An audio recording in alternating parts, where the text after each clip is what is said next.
Welcome. This is Signal.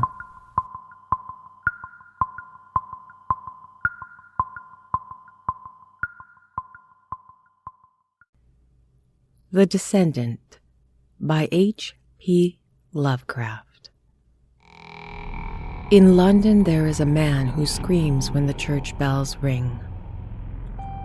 He lives alone with his streaked cat in Gray's Inn, and people call him harmlessly mad. His room is filled with books of the tamest, most puerile kind, and hour after hour he tries to lose himself in their feeble pages. All he seeks from life is not to think. For some reason, thought is very horrible to him, and anything that stirs the imagination he flees as a plague. He is very thin and gray and wrinkled, and there are those who declare that he is not nearly as old as he looks. Fear has its grisly claws upon him, and a sound will make him start with staring eyes and a sweat-beaded forehead. Friends and companions he shuns, for he wishes to answer no questions. Those who once knew him as a scholar, an aesthete, say it is very pitiful to see him now. He dropped them all years ago, and no one feels sure whether he left the country or merely sank from sight in some hidden byway.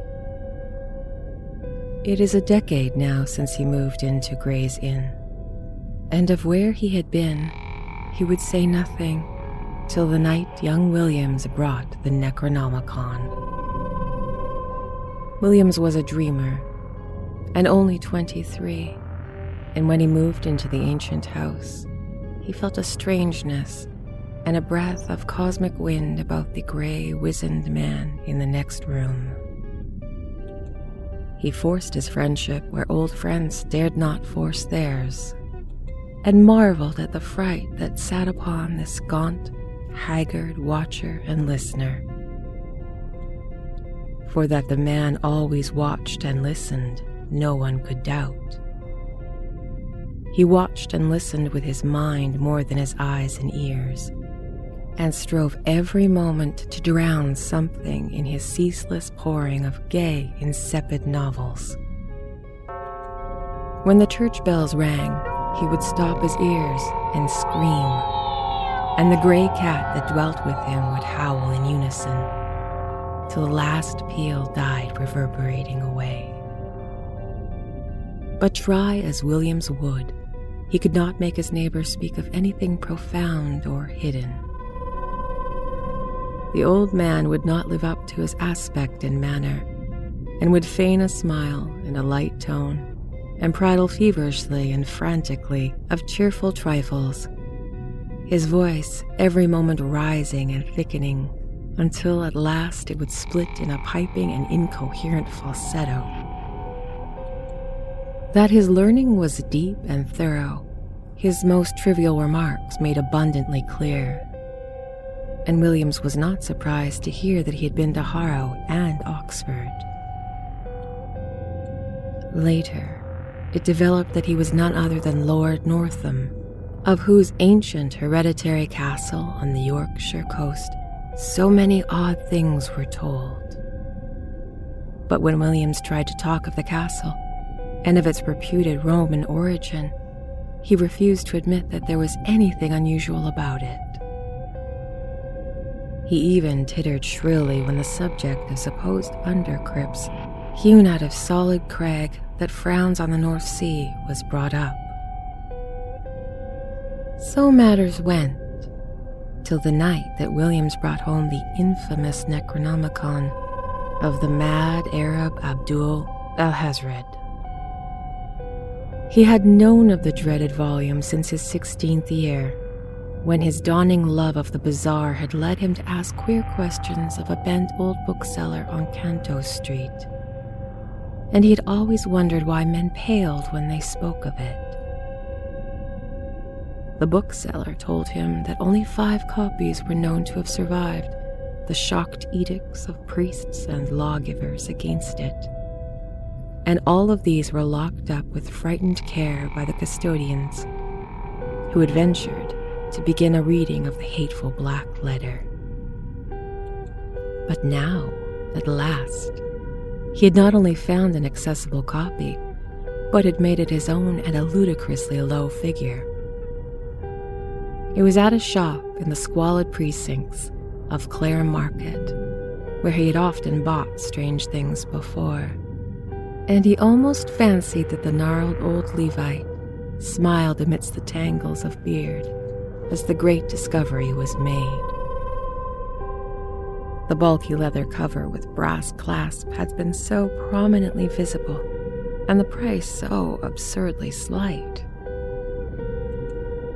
The one glimpse he had had of the title was enough to send him into transports, and some of the diagrams set in the vague Latin text excited the tensest, most disquieting recollections in his brain. He felt it was highly necessary to get the ponderous thing home and begin deciphering it, and bore out of the shop with such precipitate haste that the old Jew chuckled disturbingly behind him. But when at last it was safe in his room, he found the combination of black letter and debased idiom too much for his powers as a linguist, and reluctantly called on his strange, frightened friend for help with the twisted, medieval Latin. Lord Northam was simpering inanities at his streaked cat, and started violently when the young man entered. When he saw the volume, he shuddered wildly and fainted altogether when Williams uttered the title. It was when he regained his senses that he told his story. He told his fantastic figment of madness in frantic whispers, lest his friend not be quick to burn the accursed book and give wide scattering to its ashes. There must, Lord Northam whispered, have been something wrong at the start, but it never would have come to a head had he not explored too far. He was the 19th Baron of a line whose beginnings went uncomfortably far back into the past.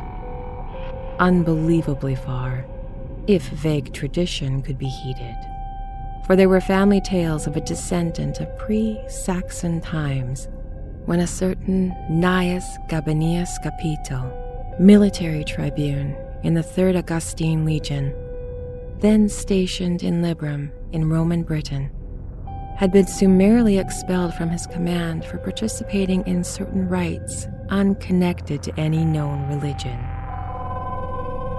Gabinius had, the rumor ran, come upon a cliffside cavern where strange folk met together and made the elders sign in the dark. Strange folk whom the Britons knew not save in fear, and who were the last to survive from the great land in the west that had sunk, leaving only islands, with raths and circles and shrines, of which Stonehenge was the greatest.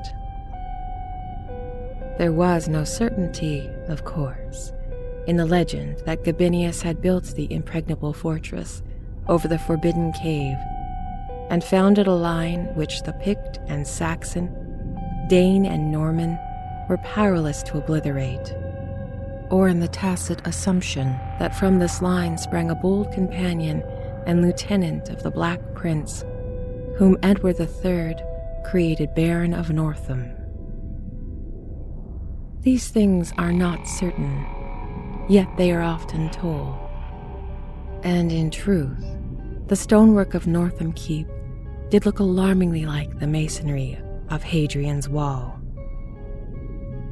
As a child, Lord Northam had peculiar dreams when sleeping the older parts of the castle. He had acquired a constant habit of looking back through his memory for half amorphous scenes and patterns and impressions from which formed no part of his waking experience. He became a dreamer who found life tame and unsatisfying, a searcher for strange realms and relationships once familiar, yet lying nowhere in the visible regions of Earth.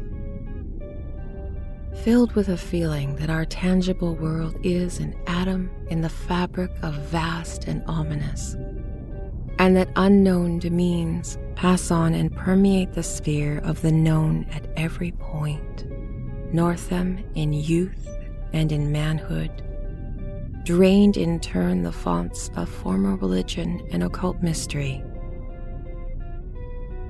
Nowhere, however, could he find ease or content, and as he grew older, the staleness and limitations of life became more and more maddening to him.